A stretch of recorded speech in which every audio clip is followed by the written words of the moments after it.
The following video contains spoilers. We suggest watching the episodes alone in the dark. Rubberneck, verb, meaning to turn one's head to stare at something in a foolish manner. So, Crypt TV's not giving us a monster who can stretch out its neck?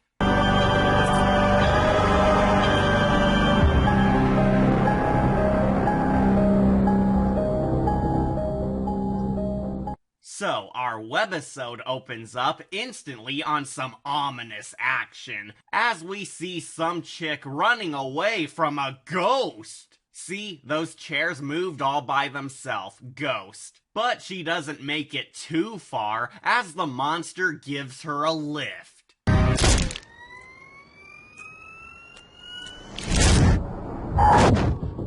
Into traffic! Yeah, the death scene is real cool. Though, does anyone else love how this lady died from getting her neck crushed by rubber tires? Clever wordplay. Hey, Bob, you remember the other day you were asking me what the definition of irony was, and I said that, Wow. Suicide. We then meet our main protagonist, some guy named Ian spying on the tragic accident. And rather than call for aid or an ambulance, he actually just gawks and snaps a pic of it. douche. By the way, this is another Crypt TV short where zero dialogue is used whatsoever, relying entirely on the acting and effects alone to tell our story. Which are honestly stupendous in this, since the actions and reactions speak louder than words ever could. Not to mention, all the awkward silence makes the horror and thrills that extra amount of intense. Though, not to be nitpicky, but this is another horror tale where the film also fails to inform you on smaller facts, such as Ian's name. This guy's character name is only shown in the end credits, but it always bugs me when these horror stories refuse to give us something as simple as a name, since I don't like calling him just some guy. But what do I know? I'm just some guy. Later that night, Ian eats the grossest noodles you'll ever see while being entertained by the walls. You're watching the paint dry? Shh! This is the best part. Ian soon overhears some crying lady leaving flowers at his now dead neighbor's pad, sparking his morbid curiosity. Rubbernecking! However, something is also curious about him.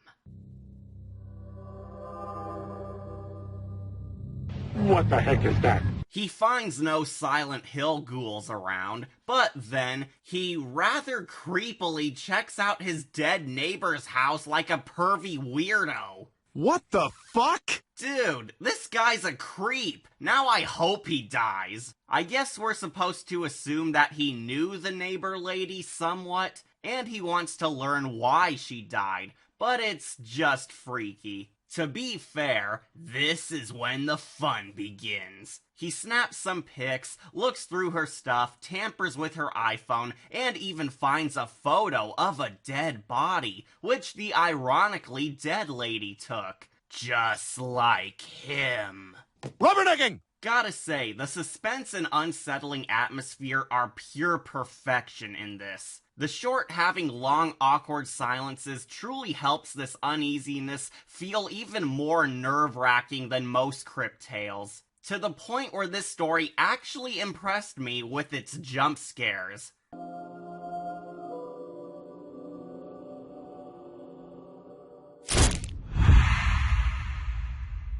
Yep, if it wasn't obvious, the monster is lingering in the background, constantly watching Ian as he rubbernecks his way into hell. It is legit terrifying. But first, let's talk about the art of the jump scare. Jump scares used to be great horror tricks, which make your audience anxious and paranoid about what nightmares could happen next in a suspenseful thriller. However, over the years, movies and shows slowly killed them by overusing them, misusing them, abusing them, and relying way too much on them, not realizing how they were doing them wrong. In a bad horror story, a jump scare is a cheap shocker to get your viewer to feel surprised, but they lost that horror edge long ago since it became such a low misdirection and so predictable. Modern jump scares became less about building up to the monster jumping at you, and more so about screaming loudly at the crowd so they'd feel startled by a fake out. Any idiot can play blaring music or scream, "Roar!" and shock you. But subtle jump scares, like a monster showing up in the back when it wasn't there before, or a vague sound effect where you don't see where it came from, are far more effective, as they leave an uneasiness. In the Rubberneck movie, the jump scares are not fake outs, not lazy misdirections, or a stupid way to startle your watcher with loud noises, but rather, the monster secretly doing something in the dark. These jump scares are the real monster sinisterly performing real threats. All the scary moments here involve the creature popping up in the back, spying on the protagonist, or enacting its grand villain scheme. Not some blatant, "Durr, gotcha" moment. Essentially, it's all jump scares which have a point. Jump scares that are moving the plot. Jump scares which are a character actively doing something and not faking us out with nothing. Rubberneck is how you should truly use jump scare terror. While awful horror adventures, such as The Cry Man, Unfriended, La Llorona, and the modern Are You Afraid of the Dark are bad examples. Crypt TV shows us how some old tricks can be used properly, and makes me love this fable so much more. Nothing like a clever surprise leaves a strong impact on one's memory. Exactly. Wait, Wolf, is that... that was strange. Speaking of which, the discount crow scares off idiot Ian, where he runs away, dodging some onlookers, and hides in his place. 'Cause the neighbors won't question this? Nobody cares. It's a motel. Nobody's here because their life's going so great they can afford to get mixed up in yours. Deal with this shit on your own. Alas, his hands are dirty now, so the creature tailed him home. You know how I just gushed about good jump scares? Well, this is one of my favorite shots.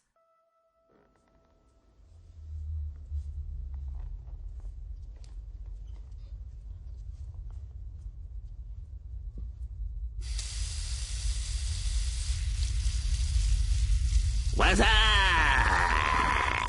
Ugh, now that's scary. But it's on now, as the monster soon toys with Ian, flashing him, touching his own stuff, and dispatching some camera crew to snatch him, as our moron tries to hide. This is where we get more detail on the Rubberneck monster. If it wasn't clear, the Rubberneck ghoul is a ghost haunting unsympathetic jerks who inappropriately stared and took pictures of people who were dead or in need of help. It's all for a divine vengeance against those who rubbernecked instead of kindly doing something for a poor person who suffered a terrible fate. The monster wants Ian as her victim to add To my collection. As per norm, Crypt TV doesn't give away too much info since they're saving that for the movie, yet it's not too hard to figure out that the Rubberneck monster may have been a poor victim who died herself, but became a ghost to haunt others who rubbernecked instead of saving poor souls like her. Oh yeah,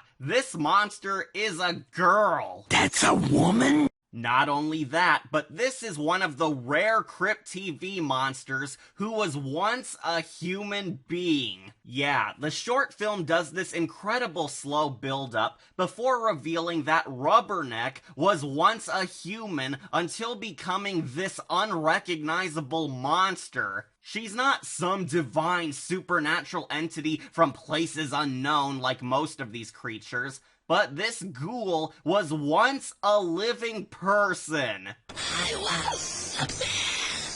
And I gotta say, I love the design of this creature. You would never put it together that she was a warped human, even upon the big reveal near the end. Miss Rubberneck has glowing hellish eyes, which act as her cameras, has frazzled Super Saiyan hair, gray dead skin, and most creepily, her head is twisted in the opposite direction, resulting in this demon even walking unnaturally. It's ultra uncanny valley. Her disturbing movements look so alien because her body was deformed in what was most likely her death accident. This might be one of my most favorite monster designs from the team because it appears otherworldly until we see that she was wrecked beyond recognition. I mean, geez, that scary face. So you get the drift. Rubberneck was once a fatal accident victim, nobody saved her, and she became a ghost, using her powers to punish those who rubberneck. And she's got a lot of victims on that resume, with Ian being the newest in a long line. In short, I love this monster and her unique style. But back in the plot, Ian's trapped and blinded by his fan club, yet tries hiding out of shot. However, the monster demands a close-up.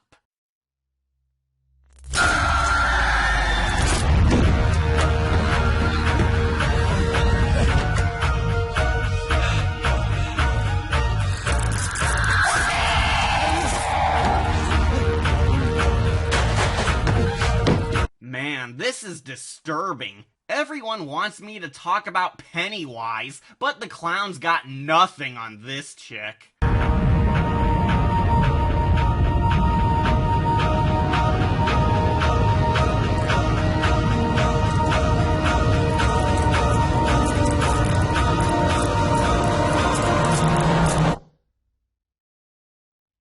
It's okay, I'm totes going now. Not gonna harm you.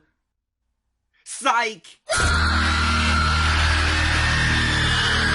Oh, Ian, even when at death's door, you still couldn't stop staring. So, this is just a theory, but I think the Rubberneck baddie killed him by taking his face. We see Ian slowly losing his mug disintegration style. In the small bits where you can see the Rubberneck's loyalists, we never quite see if they have faces. And the Rubberneck looks like a deformed version of the gal who died at the start. I think Rubberneck literally takes her target's identity since nobody cared about who she was when she perished. Just some extra nightmare fuel for your ride. The next day, we cut to another neighbor strolling around who finds poor Ian repainting the place with his brains. She nearly calls 911, but as we all know, you silly humans never learn.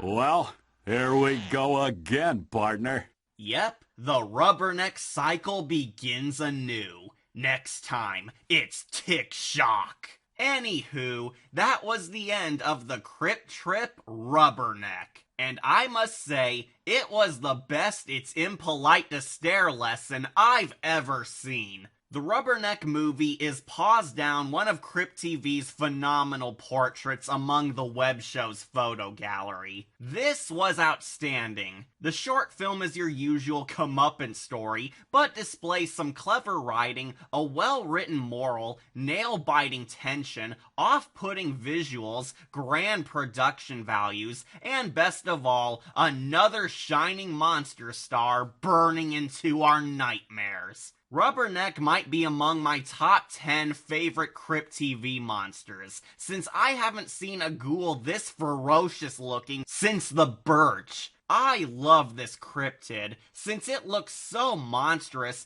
acts intimidating as heck, leaves a memorable impression, and definitely has hints of a deeper story to tell. So yeah, this does have movie potential like all the good shorts. The actors naturally do a great job, since they were able to offer us a disturbing fable shown only through the filmmaking and performances. This short is quite unnerving. The sound of a camera flash has never been super unsettling. The originality of this fable truly glows, but my biggest praise is that for the first time in a long while, Rubberneck actually made jump scares cool again. For once, I'm actually saying that a modern horror movie had good jump scares. If that doesn't tell you how awesome this short flick is, then I don't know what will. Aside from the strong terrors, it helps that the fable also has a valuable lesson. So it feels like an old school scary story, like in the works of R.L. Stine or The Crypt Keeper. While most of us would inappropriately gaze upon something we shouldn't peep on, it teaches us when to draw the line at how far one goes while rubbernecking, since it could lead to some grim consequences. Which is, of course, shown in this splendid storytelling. Overall, Rubberneck is certainly an epic tale you'll want to enjoy in your horror collection.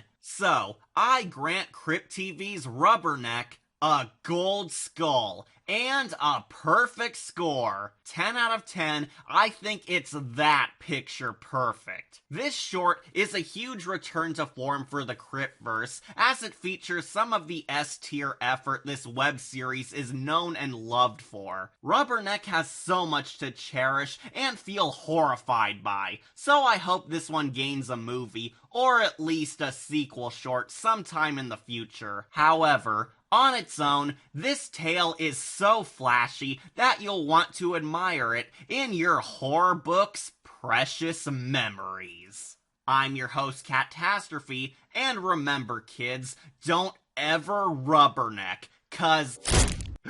oh no, you don't! See ya! Yo, fellas, so what my girl wants to wear a short skirt? It'd be hot in Virginia. I'm gonna wear a skirt. Me too, I wanna be seen. You look like a prostitute, but it's not obscene. If I got the goods and my body is rocking, ain't nothing wrong with a window shopping. I get looked at all the time, like tons and tons and tons of times. How much is normal to get looked at? You can double that, that's how much I get looked at. It's pretty annoying sometimes, but you live with it when you're hecka good looking. See, rubbernecking just ain't no crime. We're doing it just to pass the time. We might look, but you'll go home if only my eyes may wander, but my heart comes home. Comes home. My eyes may wander, but my heart comes home. Comes home. If Francine wasn't my mama, Lord, you know I'd try to bone. Come on, Steve. Lord, I've learned my lesson. Lord, I've learned my lesson. Lord, we've learned our lesson tonight.